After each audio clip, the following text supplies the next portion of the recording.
الحمد لله الذي أنزل على عبده الكتاب ولم يجعل له عوجا قيما لينذر بأسا شديدا من لدنه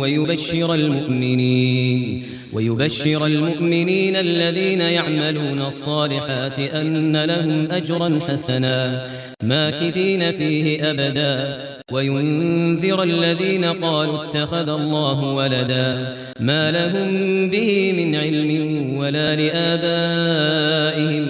كبرت كلمة تخرج من أفواههم إن يقولون إلا كذبا فلعلك باخع نفسك على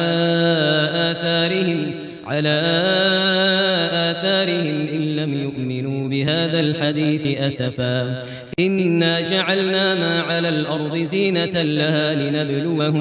لنبلوهم أيهم أحسن عملا وإنا لجاعلون ما عليها صعيدا جرزا.